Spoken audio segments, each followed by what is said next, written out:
le Parti conservateur, c'était inexistant. Il n'y a pas de membres, il n'y a pas de militants, il n'y a pas d'organisation. Il y avait zéro. Il suffit qu'un gars arrive et dit « Je suis pour le déséquilibre fiscal et l'ouverture à l'UNESCO. » Puis là, le monde dit « Oh! Ah, wow! » Mais même des gens supposément intelligents, André Pratt de la presse, il dit « Oh, un fédéralisme d'ouverture. » Tu parles d'un cave, tu sais, 2 phrases. La seule façon de régler le déséquilibre fiscal, c'est de faire l'indépendance. Au lieu de leur envoyer leur argent et d'attendre qu'ils nous le renvoient, tu leur en envoies plus. Puis, tu sais, siéger à l'UNESCO, moi, c'est pas siéger à l'UNESCO, je veux, c'est siéger aux Nations Unies, à l'OMC, partout sur la planète. Là, ils vont se contenter d'un siège de backbencher à l'UNESCO. Ah! Mais en même temps, bon, là, les gens, ils laissent une autre chance. Ça fait, depuis 1867, on les a vus aller, les conservateurs, les libéraux. Les scandales du Canadien Pacifique de Georges-Étienne Cartier, les voleurs qu'il y avait avec Mulroney, les refus de Charlottetown, du lac Meach, tout ça.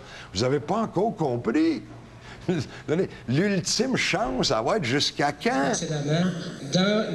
C'est sans grand débat que les membres du mouvement Option citoyenne ont décidé d'appuyer la souveraineté du Québec. L'article 1 de notre programme, si vous voulez, là, c'est vraiment le bien commun, c'est vraiment la justice sociale. Et la souveraineté, c'est un moyen, c'est un outil qu'on se donne pour y arriver. Mais les gauchistes veulent justement, ils veulent fonder maintenant un parti souverainiste de gauche. Oui. Fait que là, tu as les forces souverainistes qui se divisent entre elles. Moi, j'ai aucun problème à ce qu'on soit souverainiste de gauche. J'ai pas de problème avec ça. Ce contre quoi j'en ai, c'est que ce que je comprends pas, c'est pourquoi à gauche, on veut toujours se transformer en parti politique du jour au lendemain, alors qu'on ne représente absolument rien. Tu sais, tu peux fonder un mouvement pour l'indépendance à gauche, puis tu te bats là-dessus pendant des années, puis tu fais des manifs, puis tu t'écris, tu fais des conférences, puis tu brasses. Tu t'en fais de la politique. La politique, c'est juste d'être assis au Parlement, puis poser une question. Puis pour moi, de dire que quand tu mets des conditions à l'indépendance, pour moi, c'est même pas de gauche. T'es pas de gauche. Si tu dis ça, t'es pas un progressiste. La liberté, là, c'est une valeur en soi. T'sais, la libération des femmes, c'est pas pour quelque chose, c'est positif en soi. Donc, la liberté des peuples, c'est pareil. On n'a pas à mettre... Pour moi, si tu mets des conditions à ça, t'es pas progressiste, t'es un trou de cul. Alors, on ne me fera pas croire que c'est de gauche. Puis quand Mère Teresa David, ça y a pris 1 an avant de décider qu'elle allait appuyer l'idée d'indépendance. Puis c'est le dernier point en bas de leur programme. Ils n'en ont rien à cirer. Alors pour moi, c'est des hypocrites. Je ne les crée pas 2 secondes. Et pour toi, est-ce que Françoise David, c'est une fille de gauche? Moi, je trouve pas. Moi, je trouve que cette pensée-là, pour moi, c'est une pensée missionnaire, quasiment démocrate chrétienne. Tu sais. Les idées d'option citoyenne, ça vient du mouvement communautaire. Tu sais, le monde ouvrier n'est pas là-dedans, pas en tout. Tu sais, c'est les pauvres, les soupes populaires. On va faire des sandwichs au bélonné. On va donner au monde des HLM en J-Proc. Mais en calisse des HLM en J-Proc! Là, on va avoir des maisons, pas des HLM en J-Proc. Alors, pour moi, c'est la politique de missionnaire, point. Tu vois, quelqu'un comme Mère Teresa David, la presse et puis Radio Cadenas, ils vont la mettre de l'avant dans les prochaines années, là, mur à mur, tu sais. Mais pourquoi? Tu sais, à Power Corporation, ils sont pas cons. Ils savent bien que tout ce que Mère Teresa n'est pas dangereuse. Ça va juste enlever des votes au PQ. Mais bon, si elle s'en rend pas compte... Mais tu sais, à l'époque, il y avait fait une déclaration... Une affaire va revenir sur la marche des femmes, là. C'est supposément révolutionnaire, mais...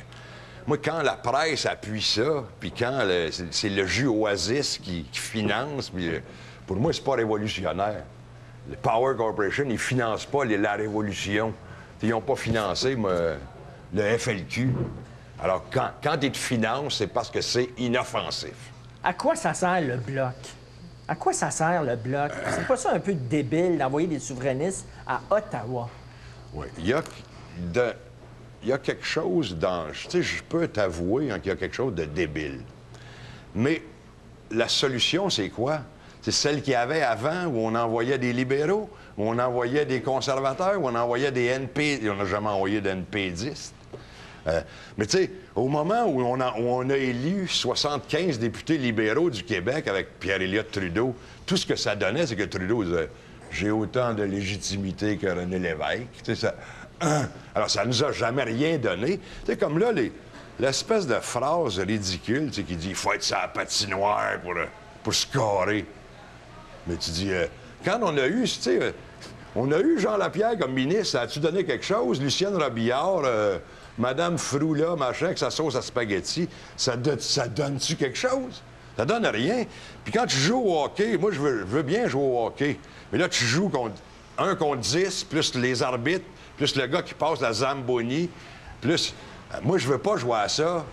Bon, qu'est-ce que ça donne? Tu sais, les Irlandais ont été pris longtemps avec le même problème que nous autres. Et puis, eux autres, ils élisaient des députés au Parlement anglais. Mais ils les envoyaient pas. Bon, c'est ça. Moi, le problème du Bloc... Moi aussi, ils siégeaient pas. Être à la place du Bloc, j'irais pas siéger là, moi. Ils les élisaient, mais les gars se rendaient pas là pour siéger là. Mettons, tu es au Québec, tu disais, hey, on a nos gars, on envoie nos gars défendre les intérêts du Québec à Ottawa. On n'a pas besoin de se séparer.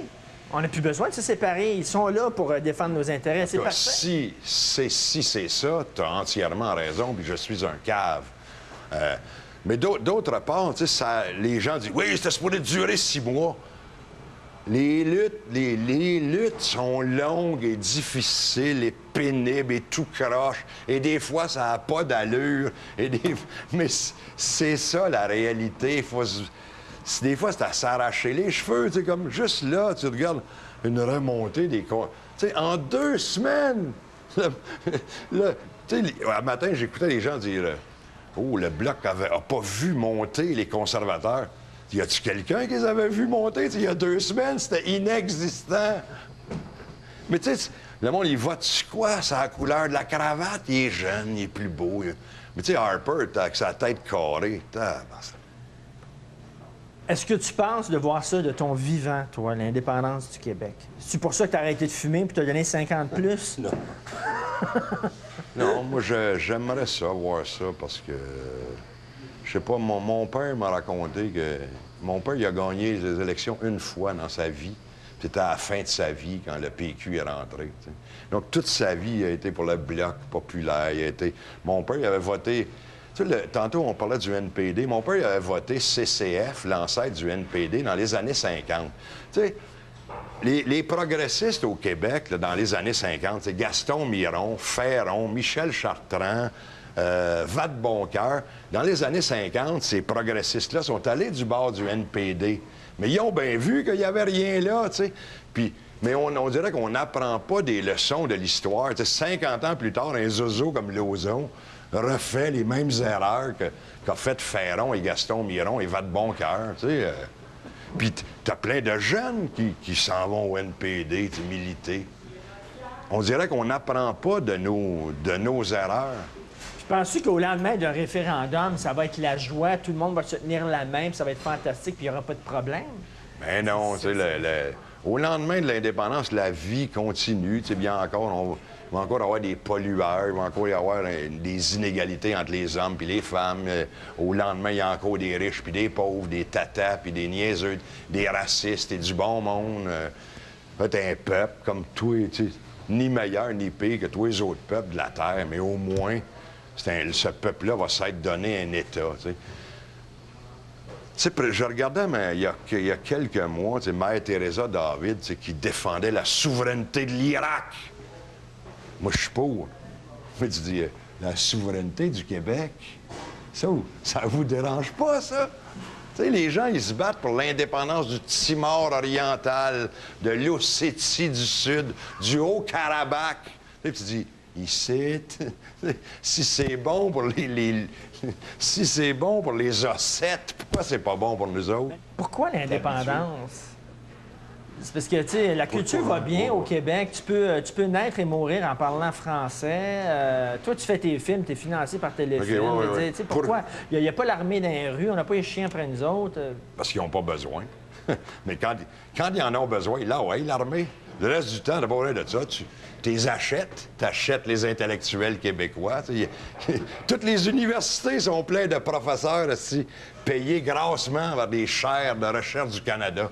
Alors, ils savent très bien quoi ne pas chercher. Puis les cinéastes québécois, ils savent très bien sur quoi ne pas faire de film.